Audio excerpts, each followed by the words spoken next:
Nicolas, tu as la parole et tu as en face de toi Jonathan Macardy qui supporte plus Paul Lopez. Ben, moi, je supporte plus Jonathan Macardy, du coup.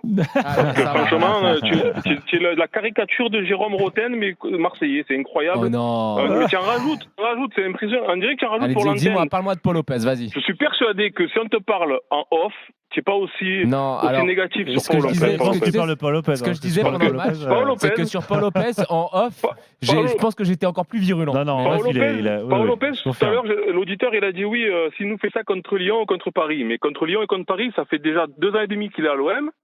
Et il les a joués, les Lyon, les Paris, les Monaco, les Lens. Il a très bien supporté la pression. Il n'a jamais fait des grosses boulettes dans ces matchs-là. Ça n'a jamais été le Paul Lopez qui nous a fait perdre ces matchs-là sur des grosses boulettes. Moi, Paul Lopez, alors c'est vrai que sur les sorties aériennes, c'est pas le meilleur des gardiens. Et dans ces cas-là, très souvent, il y a une organisation tactique qui est différente. Le gardien, il sort un peu moins et on met les bons joueurs de tête devant lui. Là, aujourd'hui, j'ai pas trop compris pourquoi il n'y avait pas de joueur au premier poteau sur le corner, parce que du coup, il pouvait pas gérer le premier poteau et l'espace devant lui. Ça, pour moi, c'est vraiment parce que c'est un match de prépa et que c'est pas quelque chose qu'ils ont encore vraiment travaillé. Exactement. Il s'est fait avoir. En face, il a le Bayard qui est rodé. Bien sûr. Voilà, à mon avis, il faut être mesuré.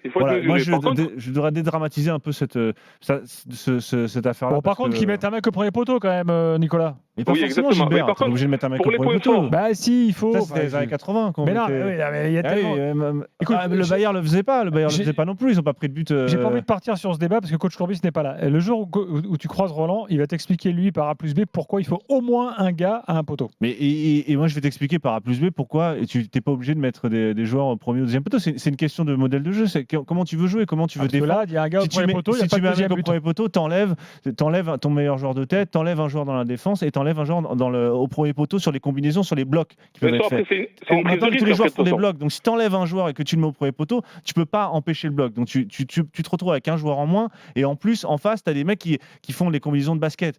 Donc, tu vois, si tu es un bon tireur de coup franc et de corner, il te le met premier poteau dans la lucarne. Les deux se défendent. Simplement, c'est quand là, j'ai l'impression qu'ils ont fait ni l'un ni l'autre.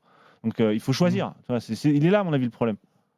Donc, je disais, Nicolas, pour Lopez, la dernière fois, j'ai vu Lionel Charbonnier qui critiquait un petit peu la manière de défendre d'un gardien de but à la manière de Manuel Neuer. Il avait un entraînement là, de gardien là, et il disait c'est pas normal de défendre comme ça, d'apprendre aux gardiens à faire ça. Il n'y a que Manuel Neuer qui est capable de le faire et tout.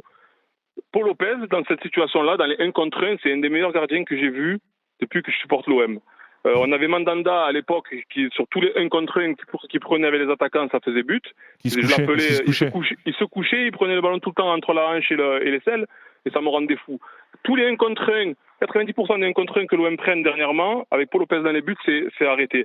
Là, on a souvenir du match contre Paris l'année dernière à domicile où Mbappé il se retrouve plusieurs fois seul face à lui. Le match qu'il fait contre Paris, il empêche le PSG de mener 3-0 en 20 minutes. Donc c'est un très bon gardien. Et je pèse mes mots. Et il faut être mesuré, c'est tout. Mais alors très bon gardien, je pense que tu exagères. Attends, moi je ne peux pas te laisser dire ça. Nicolas, je ne peux pas laisser dire ça. Tu peux dire que j'exagère sur le fait que quand je dis et que c'est une boutade, que c'est une catastrophe, etc. Non, il a quand même des qualités, mais je suis désolé, pour moi il n'a pas les qualités pour être le gardien titulaire de l'OM. Il y a des lacunes dans les sorties aériennes. Dans les sorties aériennes, il y a des problèmes. Dans la confiance qu'il est capable, ou justement incapable d'inculquer à ses défenseurs, il y a un problème. T'as l'impression qu'il subit les événements quand sur les matchs. Rappelle-toi, je te donne par exemple un exemple. Au moment l'année sous Sampaoli, tu te rappelles le match au Parc des Princes contre le PSG ? Ouais.